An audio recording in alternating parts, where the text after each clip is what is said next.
Hello मेरे प्यारे दोस्तों, क्वेश्चन क्या दिया है। If a to the power x is equal to b to the power y is equal to c to the power z, मतलब ये तीनों समान है, ठीक है। And a cube is equal to b square c, मतलब ये दोनों इक्वल है। तो वैल्यू पूछा है किसका ना, then 3/x minus 2/y is equal to what, इसका वैल्यू पूछा है। ऑप्शन दिया है x/y, y/z, XYZ और 1/z, है ना। तो इसको हम सॉल्व करेंगे, कैसे करेंगे। आपको पूछा है वैल्यू इसका, लेकिन हम सॉल्व करेंगे। ये जो इक्वेशन दिया है a cube equal to b square c, इसको लेके हम ये वैल्यू हम निकालेंगे, है ना। देखो कैसे।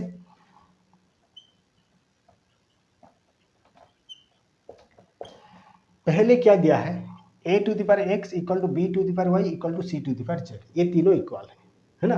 तो ये तीनों का कोई ना कोई तो वैल्यू होगा, उस वैल्यू को हम कांस्टेंट के लेंगे, ठीक है।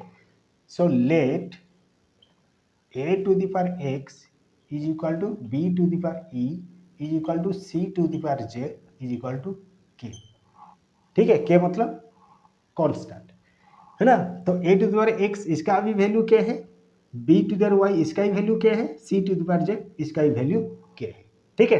तो यहाँ से हम ये जानेंगे कि it implies that a to the power x is equal to कितना होगा, के होगा। हम ऐसे लिख सकते हैं, अगर ए टू द पावर एक्स के हो गया तो अभी हम ए का वैल्यू निकालेंगे। ए कितना होगा, ए का पावर एक्स है और उसका वैल्यू है के, तो ए का वैल्यू होगा के टू द पावर 1/x, ठीक है। के टू द पावर 1/x हो जाएगा ए का वैल्यू। वैसे ही दिया है b to the power y equal to k, तो यहाँ हम b का वैल्यू निकाल सकते हैं, के टू द पावर 1/y, ठीक है। वैसे ही दिया है c to the power z is equal to k, तो यहाँ से हम c का वैल्यू निकाल सकते हैं, के टू द पावर 1/z, हो गया। तो तीनों का a का वैल्यू निकल गया, b का भी c का भी निकल गया। अभी यही वैल्यू हम ये जो इक्वेशन है यहाँ हम डालेंगे, है ना। इक्वेशन दिया है a to the power cube is equal to b square c, a to the power cube is equal to b square c. तो ए का वैल्यू यहाँ हम डालेंगे, ए का वैल्यू कितना है, के टू द पावर 1/x, मतलब k to the power 1/x whole to the power 3, क्योंकि इसका वैल्यू इसका पावर क्यूब है 3 है। ये इक्वल हो जाएगा किसके साथ, बी स्क्वायर, बी स्क्वायर मतलब बी का वैल्यू कितना दिया, k to the power 1/y, k to the power 1/y whole to the power 2, ठीक है। फिर सी का वैल्यू कितना है, के टू द पावर 1/z, ठीक है। ये इक्वेशन अभी हम बना देंगे। अभी ये इक्वेशन को और थोड़ा सॉल्व करेंगे और थोड़ा आगे जाएंगे।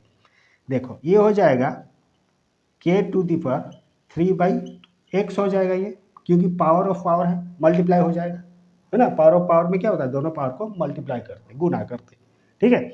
तो ये के टू द पावर 3/x हो गया, व्हिच इज इक्वल टू ये क्या होगा, के टू द पावर, ये भी पावर ऑफ पावर है, 2/y हो जाएगा, है ना, इनटू ये है के टू द पावर 1/z, हो गया यहाँ तक। K to the power 3/x is equal to k to the power 2/y into k to the power 1/z। अभी आपको समझ में आ गया होगा कि कैसे होगा ये। फिर देखो, जैसे कि k to the power 3/x is equal to, हम इसको ऐसे लिख सकते हैं, ये दोनों को, दोनों का बेस क्या है, के है, तो के को एक बार यहाँ हम लिखेंगे और ये दोनों को क्या करेंगे, पावर को ऐड कर देंगे, ठीक है। 2/y प्लस 1/z हो गया, क्योंकि हम लोग का होता है ना, फॉर्मूला क्या होता है, a to the power m into a to the power n is equal to a to the power m plus n, यही होता है ना।